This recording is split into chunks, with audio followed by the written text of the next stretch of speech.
الحمد لله رب العالمين والصلاة والسلام على سيد الأنبياء والمرسلين وعلى آله وأصحابه أجمعين أما بعد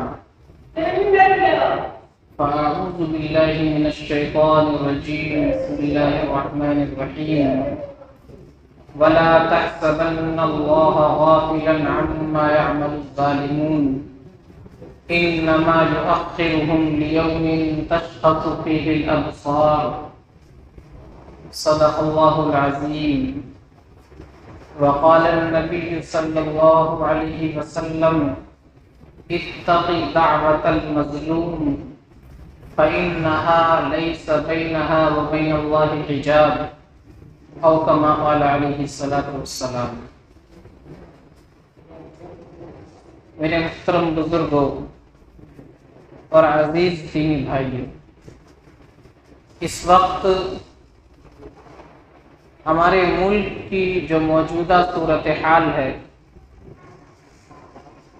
وہ ہم سب کے سامنے ہے. کس طریقے سے پورے ملک کے اندر آگ لگی ہوئی ہے، ہر طرف لوگ پریشان ہیں، ہر ایک کو اپنی جان کا خطرہ ہے، ہر ایک اس فکر میں لگا ہوا ہے کہ کس طریقے سے میں اپنی اور اپنے گھر والوں کی، اپنے پیاروں کی، رشتہ داروں کی جان، مال، عزت و آبرو کو محفوظ رکھ سکوں. ہر ایک کو یہ فکر ہے، صرف مسلمانوں کو نہیں، مسلمانوں کے علاوہ بھی دوسرے مذہب کے لوگ اور مسلمانوں کے علاوہ بھی جو لوگ اس ملک میں مائنورٹیز ہیں وہ اس خطرے میں ہیں کہ ہماری جان، ہمارا مال اور ہمارے گھر کی عزت کیسے محفوظ رہ سکے. نہ جانے کب کون آ کر کے ہم پر حملہ کر دے، ہمارے گھر میں آگ لگا دے، ہمارے گھروں کی عزت کو لوٹ لے. ہر ایک کو یہ فکر ہے، ہر ایک پریشان ہے، ہر ایک کے اوپر یہ خوف مسلط ہے. راستہ چلتے ہوئے لوگ اپنے آپ کو سیف محسوس نہیں کر رہے ہیں. ہر آدمی کو ڈر لگا ہوا ہے، سفر میں جا رہا ہوں، نہ معلوم گھر واپس آ سکوں گا کہ نہیں. ہر ایک کو یہ خطرہ محسوس ہو رہا ہے کہ میں اپنے بیٹے کو، بھائی کو، باپ کو رخصت کر رہا ہوں، پتہ نہیں آئندہ اس سے ملاقات ہوگی یا نہیں، پتہ نہیں آئندہ یہ زندہ مجھے مل سکے گا یا نہیں. ہر ایک اس خطرے کو محسوس کر رہا ہے. پورے ملک کے اندر ایسا ماحول بنا ہوا ہے. گزشتہ دنوں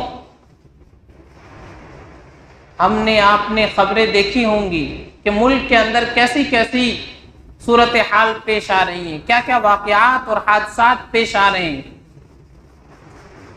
ایسا محسوس ہوتا ہے کہ ایک منظم طریقے سے، پلاننگ کے ساتھ یہ سارا کام کیا جا رہا ہے. پولیس کی وردی اس لیے پہنائی جاتی ہے تاکہ وہ اس وردی کو پہن کر کے لوگوں کی جان کی، مال کی حفاظت کر سکے.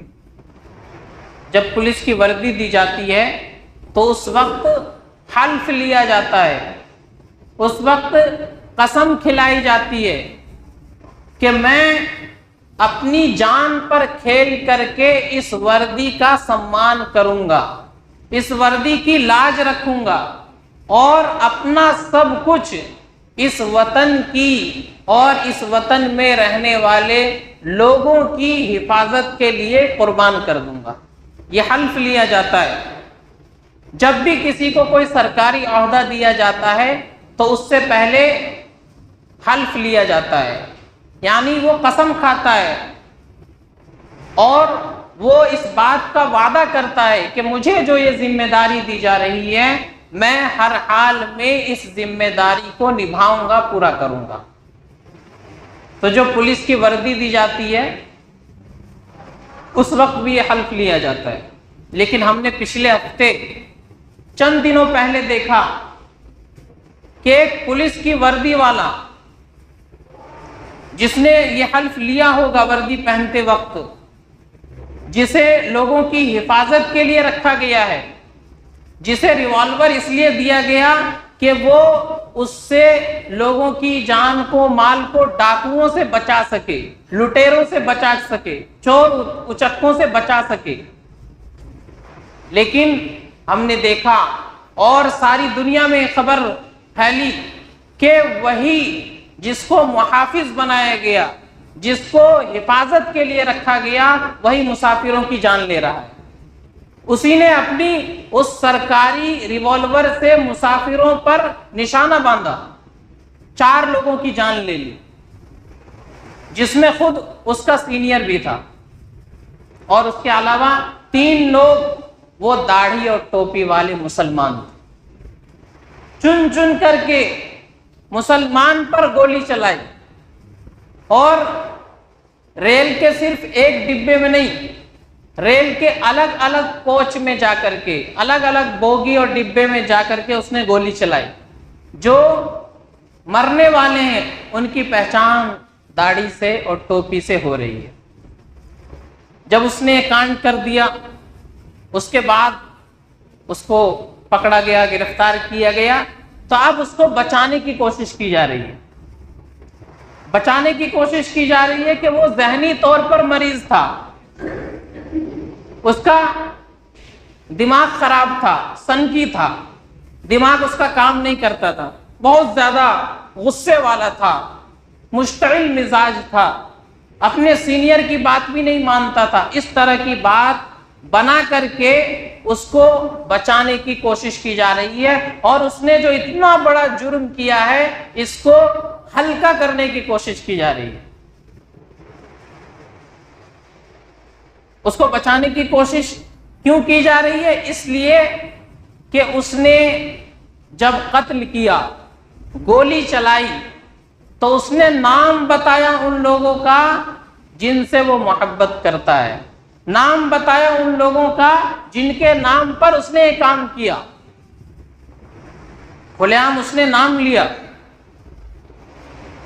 اور اس نے بتایا کہ میڈیا یہ دکھا رہا ہے، میڈیا کی ایسی کوریج ہے، تو معلوم ہوا کہ اس نے یہ جو کام کیا ہے وہ دماغ خراب ہونے کی وجہ سے نہیں کیا، سنکی اور پاگل ہونے کی وجہ سے نہیں کیا، بلکہ اس کی سوچ ایسی بن گئی میڈیا کی رپورٹ دیکھ کر کے اور سیاسی بھاشن سن کر کے کہ اس کے ذہن میں بیٹھ گیا کہ مسلمان آتنکوادی ہوتا ہے، مسلمان اس ملک کا دشمن ہے، مسلمان ہمارا دشمن ہے، اس وجہ سے اس کو قتل کرو۔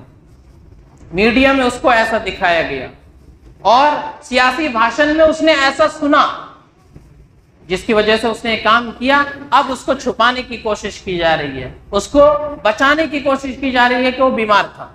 بیمار تھا تو ڈیوٹی پر کیسے تھا؟ پاگل آدمی کے ہاتھ میں ریوالور کیسے دیا گیا؟ خود سوال کھڑا ہوتا ہے پولیس ڈپارٹمنٹ پر کہ انہوں نے ایک پاگل اور سنکی کو، جسے پتا نہیں کیا کرنا ہے کیا نہیں کرنا، اسے ڈیوٹی پر کیسے رکھا؟ اور دوسری بات یہ، پاگل تھا تو اتنا پاگل تھا، اتنا سمجھدار پاگل تھا کہ اسے معلوم تھا مجھے مارنا ہے تو مسلمان کو ہی مارنا، اتنا سمجھدار پاگل تھا کہ گولی چلانی ہے تو صرف داڑھی اور ٹوپی والے پہ چلانی ہے، اور وہ بھی الگ الگ کوچ میں جا کر کے۔ ایسا نہیں ہے کہ اس نے گن نکالی اور اندھا دھند فائرنگ شروع کر دی، جو سامنے آیا قتل ہو گیا، نہیں، الگ الگ کوچ میں جا کر کے، پہچان کر کے، نام پوچھ کر کے، داڑھی اور ٹوپی دیکھ کر کے اس پر گولی چلائی۔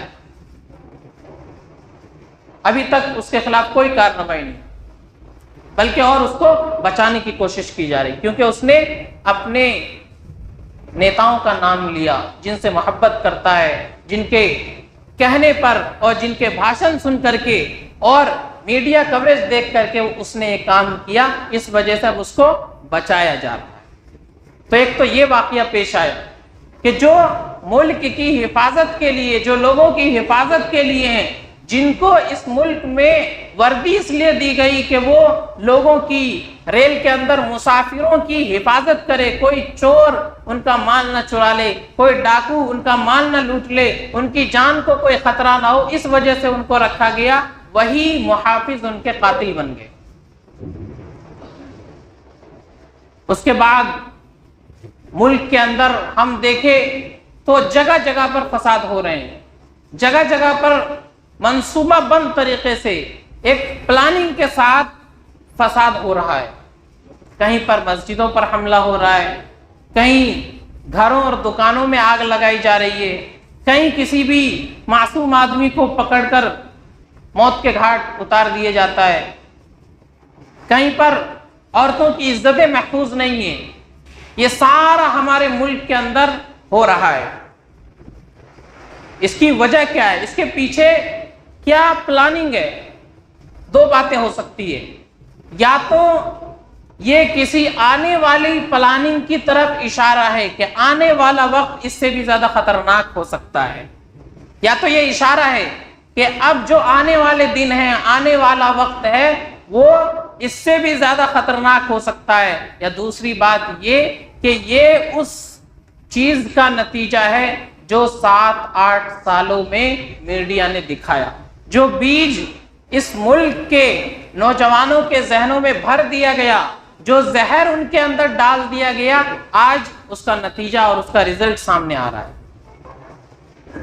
جو لوگوں کی جان لینے والے کھلے عام گھوم رہے ہیں، دنگا کرنے والے، دنگا بھڑکانے والے کھلے عام گھوم رہے ہیں، کوئی کارروائی نہیں، بلکہ حکومت کی طرف سے ان کی پشت پناہی کی جا رہی ہے اور ان کو سیکیورٹی دی جا رہی ہے، ان کی جان بچانے کی کوشش کی جا رہی ہے۔ مسجدوں پر حملہ کرنے والے آزادی کے ساتھ گھوم رہے ہیں، اور جن کا جرم ثابت ہو چکا ہے سب کے سامنے کہ یہی مجرم ہے، انہوں نے دنگا بھڑکایا اور انہوں نے لوگوں کی جان لی، انہوں نے لوگوں کو قتل کیا، بے قصوروں کو مارا، لیکن اس کے باوجود کوئی کارروائی نہیں ہو رہی ہے۔ یہ اس وقت کی ہمارے ملک کی موجودہ صورتحال ہے۔ ابھی ہریانہ کے علاقے میں بے شمار دنگے فسادات ہو رہے ہیں، معصوموں کا قتل ہو رہا ہے، مسجدوں کو آگ لگائی گئی، ایک امام مسجد کو بھی شہید کر دیا گیا، اپنے بہار سیتامڑھی کے رہنے والے 20-22 سال کا نوجوان لڑکا جو 4-5 مہینہ پہلے گھر سے گیا روزی روٹی کی تلاش میں، اور گڑگاؤں کی ہریانہ میں ایک مسجد میں امامت کے لیے مسجد کو بھی آگ لگا دی اور اس بیچارے امام کو بھی شہید کر دیا۔ یہ سب کس نام پر ہو رہا ہے؟ مذہب کے نام پر ہو رہا ہے۔ مذہب کے نام پر یہ سارا کھیل کھیلا جا رہا ہے، مذہب کے نام پر سیاست کھیلی جا رہی ہے، بے قصوروں کو مارا جا رہا ہے، اور مجرم کھلے عام گھوم رہے ہیں، ان کے خلاف کوئی کارروائی نہیں، کوئی ایکشن سرکار نہیں لے رہی ہے، خاموش ہے۔ کیوں؟ اس لیے کہ اسی میں ان کی کرسی سلامت ہے۔ دنگے ہوتے رہیں گے ملک کے اندر، فسادات ہوتے رہیں گے، لوگوں کی جانیں جاتی رہیں گی، عورتوں کی عزتیں لوٹی جاتی رہیں گی، اسی میں ان کی کرسی سلامت رہے گی، کیونکہ اور کچھ تو کرنے کو ہے نہیں، اور کوئی تو ایسا کام ہے نہیں جس کی بنیاد پر وہ اقتدار میں رہ سکے، جس کی بنیاد پر وہ اپنی کرسی کو بچا سکے۔ تو یہ نیا طریقہ اور نیا ہتھ کنڈا اپنایا گیا کہ لوگوں کے اندر دہشت بھر دی جائے، لوگوں کو اتنا ڈرایا جائے، اتنا دھمکایا جائے، اور ان کی جان مال عزت کے حوالے سے اتنا خوف زدہ کر دیا جائے کہ وہ بولنے کی ہمت نہ کر سکے، وہ سر اٹھا کر جی نہ سکے، سر اٹھا کر کسی کے سامنے کسی کی آنکھوں میں آنکھیں ڈال کر بول نہ سکے۔ اس وجہ سے یہ سارا ماحول بنایا جا رہا ہے تاکہ جو بولنے والے ہیں ان کو دبایا جا سکے، جو آواز اٹھانے والے ہیں ان کی آواز کو بند کیا جا سکے. اس وجہ سے یہ سارا کام ایک پلاننگ کے تحت ہو رہا ہے. میں نے قرآن کریم کی آیت پڑھی, اللہ فرماتے ہیں وَلَا تَحْسَبَنَّ اللَّهَ غَافِلًا عَمَّا يَعْمَلُ الظَّالِمُونَ. اللہ تعالیٰ لوگوں سے کہہ رہے ہیں, ہم اور آپ مخاطب ہیں اس آیت کے, کہ لوگ ظلم کر رہے ہیں, ظالم لوگ ظلم کر رہے ہیں, بے قصوروں کو مار رہے ہیں, عزتیں لوٹ رہے ہیں, گھروں میں آگ لگا رہے ہیں, دکانوں کو آگ لگا رہے ہیں, مسجدوں میں آگ لگایا جا رہا ہے اور نہتے لوگوں پر حملہ کیا جا رہا ہے. اللہ فرما رہے ہیں کہ ہم ایسا نہ سوچے کہ اللہ تعالیٰ کو خبر نہیں ہے. اللہ تعالیٰ ان تمام باتوں سے اور ان تمام واقعات اور حادثات سے بے خبر ہیں, اللہ غافل ہے. ہم ایسا نہ سوچے, بلکہ اللہ فرما رہے ہیں وَلَا تَحْسَبَنَّ اللَّهَ غَافِلًا عَمَّا يَعْمَلُ الظَّالِمُونَ. یہ ظالم جو کچھ کر رہے ہیں یہ مت سمجھنا کہ اللہ اس سے غافل ہے, بے خبر ہے. اللہ سب کچھ دیکھ رہے ہیں, سب کچھ سن رہے ہیں, سب کچھ اللہ کی نظر میں. لیکن سوال آتا ہے ذہن میں کہ پھر ان کی پکڑ کیوں نہیں ہوتی, پھر ان پر عذاب کیوں نہیں آ جاتا؟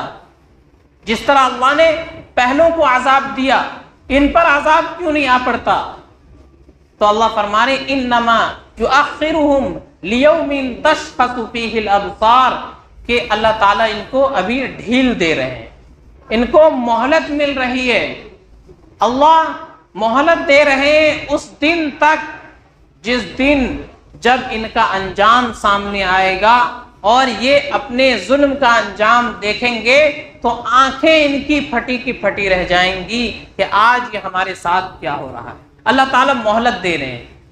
اللہ تعالیٰ کبھی کبھی فوراً پکڑ فرما لیتے ہیں اور کبھی اللہ کی مصلحت ہوتی ہے, اللہ وقت دیتے ہیں, ڈھیل دیتے ہیں, موقع دیتے ہیں کہ شاید وہ باز آ جائے, شاید اپنے ظلم سے ہاتھ روک لے, شاید وہ بے قصوروں کو مارنا چھوڑ دے, بے قصوروں کو جان سے مارنے کی دھمکی دینا چھوڑ دے, بے قصوروں کو ڈرانا چھوڑ دے. اللہ مہلت دیتے رہتے ہیں, مہلت دیتے رہتے ہیں اور کبھی فوراً پکڑ بھی فرما لیتے ہیں.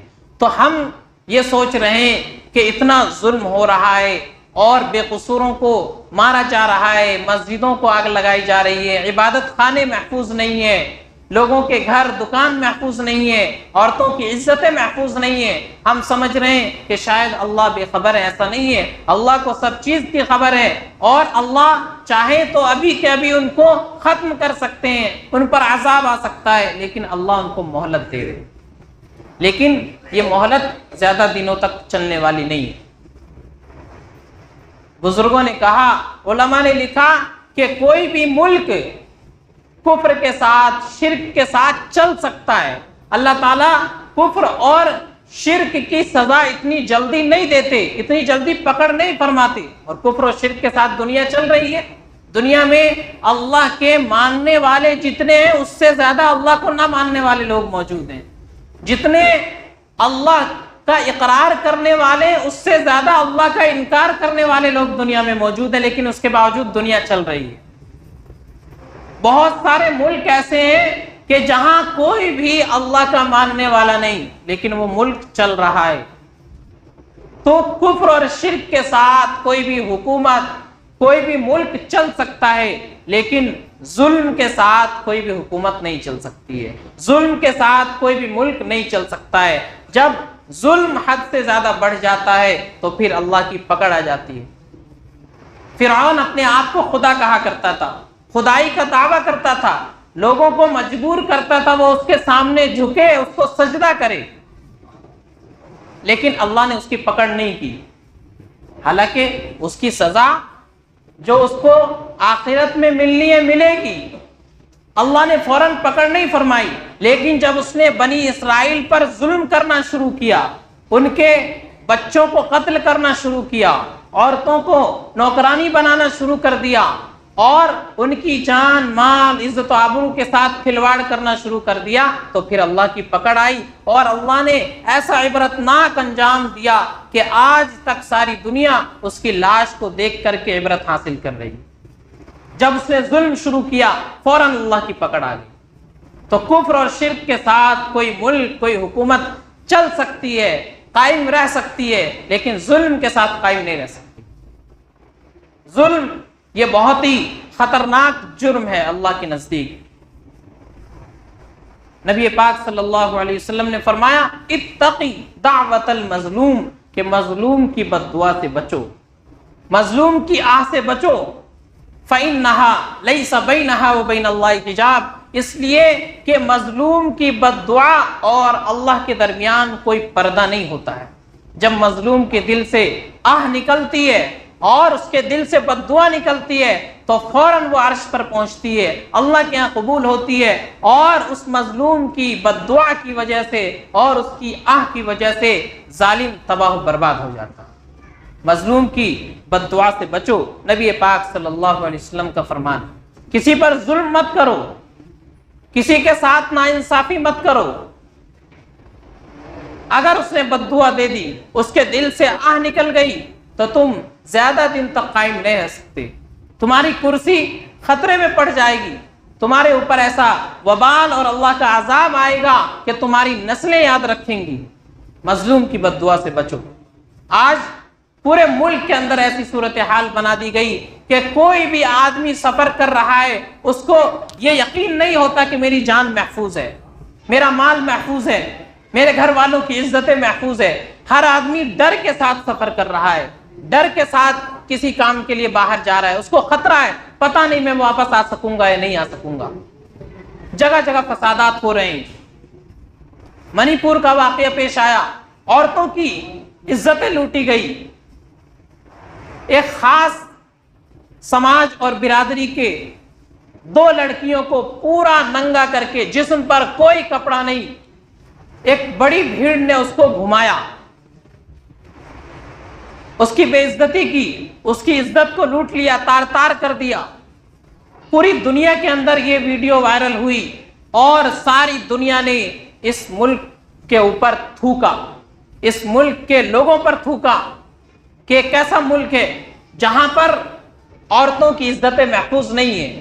ایسی شرمناک حرکت تو یورپ کے ملکوں میں پیش نہیں آتی کہ کسی لڑکی کو، کسی عورت کو بالکل ننگا کر کے گھمایا گیا۔ یہ کسی یورپ کے ملک سے بھی ایسی خبر نہیں آتی۔ ہمارے ہندوستان سے، جہاں کی تہذیب، جہاں کی ثقافت ساری دنیا کے لیے مثال ہے، یہاں پر یہ سب ہو رہا ہے، اور ان سب کو دیکھتے ہوئے مجرموں کے خلاف کوئی سخت کارروائی نہیں ہو رہی۔ جو حکومت کے اعلیٰ عہدیدار ہیں، بڑی بڑی کرسیوں پر بیٹھے ہوئے ہیں، ان کی زبان سے ایک لفظ نہیں نکلتا اس کے خلاف۔ یہ سارا اس ملک کے اندر ہو رہا ہے۔ ہمیں اور آپ کو ایسے حالات میں کیا کرنا ہے؟ سب سے پہلے تو ہمیں اور آپ کو اللہ کی طرف رجوع کرنا ہے۔ ایک مسلمان کے لیے سب سے بڑی طاقت اللہ کی طاقت ہے۔ ایک مسلمان کے لیے سب سے بڑی امید اللہ کی ذات سے ہوتی ہے۔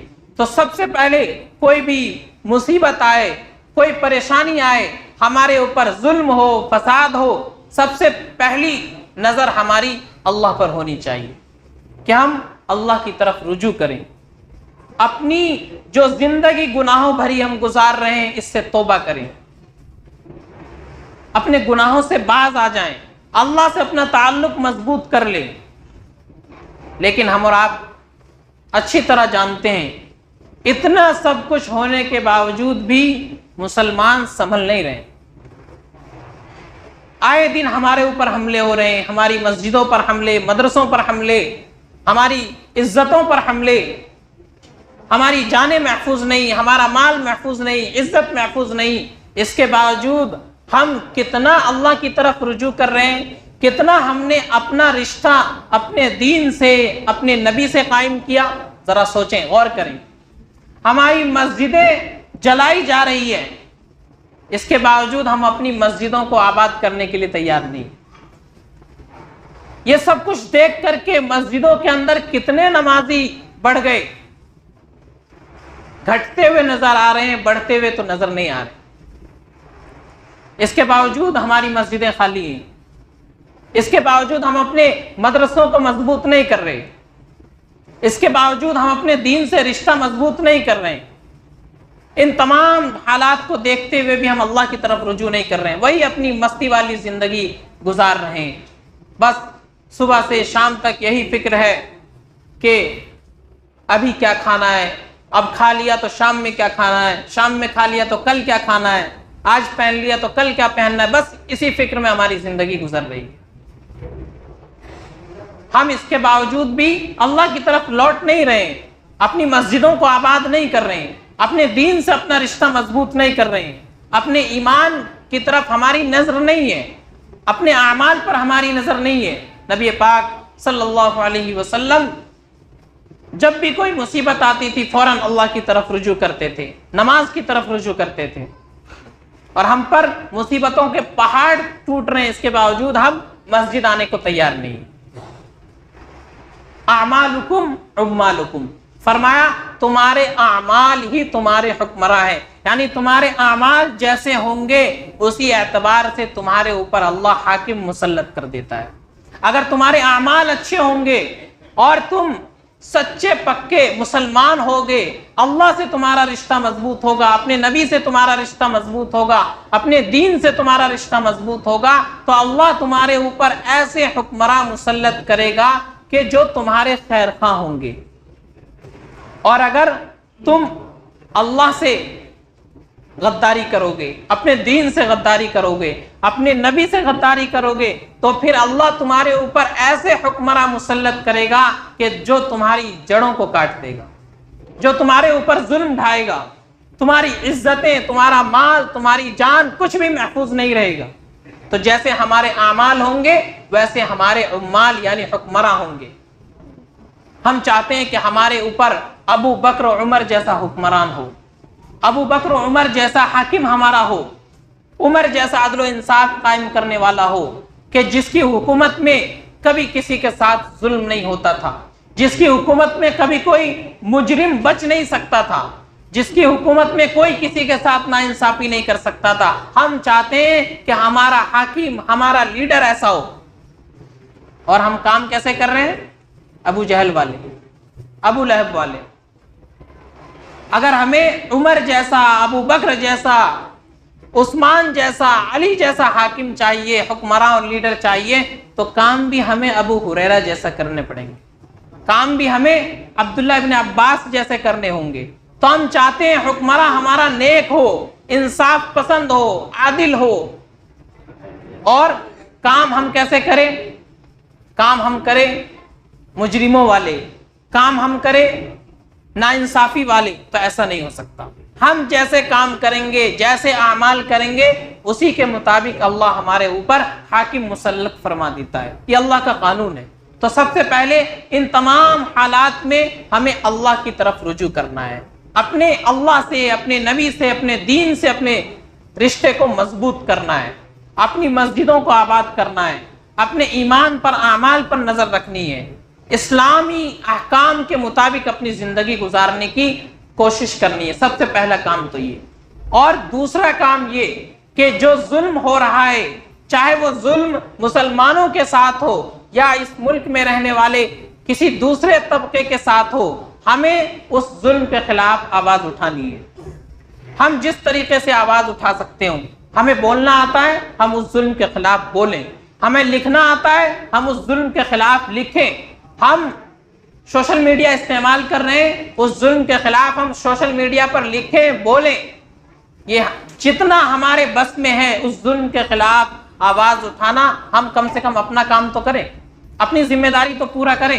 ہم اپنا کام پورا کرتے نہیں، بس شکایت کرتے رہتے ہیں کہ مودی نے ایسا کر دیا، یوگی نے ایسا کر دیا، فلاں لیڈر نے ایسا کر دیا، مسلمانوں کو مار دیا، مسلمانوں کا قتل کر دیا. بس ہم دن بھر شکایت کرتے رہتے ہیں لیکن ہم کرتے کچھ نہیں. مودی اور یوگی کی طاقت اللہ سے بڑی نہیں ہے. اس سے بڑے بڑے بادشاہ آئے اور چلے گئے. فرعون کے پاس اس سے زیادہ بڑی حکومت تھی، اس سے زیادہ طاقت و قوت تھی. قارون کی دولت بڑے بڑے جانوروں کے اوپر اس کے خزانے کی چابیاں لا دی جاتی تھی. شداد نے دنیا کے اندر جنت بنوا دی تھی. نمرود بھی اپنے آپ کو خدا کہلواتا تھا لیکن وہ سب کے سب دنیا سے مٹ گئے، سب کے سب دنیا سے ختم ہو گئے۔ اللہ کی طاقت کل بھی موجود تھی، آج بھی موجود ہے، لیکن ضرورت اس بات کی ہے کہ ہم پہلے اپنے اللہ سے اپنا تعلق مضبوط کریں۔ تو ہمیں کسی سے ڈرنے کی اور گھبرانے کی ضرورت نہیں ہے۔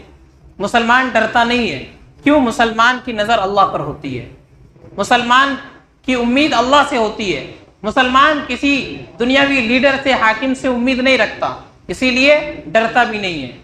تو ہمیں اور آپ کو ان حالات میں گھبرانے کی اور ڈرنے کی ضرورت نہیں ہے، صرف اپنے اللہ سے اپنا رشتہ مضبوط کرنا ہے، اپنے نبی سے، اپنے دین سے اپنا رشتہ اور تعلق کو مضبوط کرنا ہے۔ اور دوسرا کام، جو ظلم ہو رہا ہے، جو ظلم ہم سن رہے ہیں، دیکھ رہے ہیں، اس کے خلاف ہم قانون کے دائرے میں رہتے ہوئے آواز اٹھائیں، آواز بلند کریں، تاکہ کل کو اللہ کے دربار میں ہماری پکڑ نہ ہو سکے۔ اگر ہم خاموش رہیں گے، ظلم ہوتا ہوا دیکھیں گے، چپ بیٹھے رہیں گے، تو ہماری بھی پکڑ ہوگی، ہم بھی اللہ کے ہاں مجرم ہوں گے۔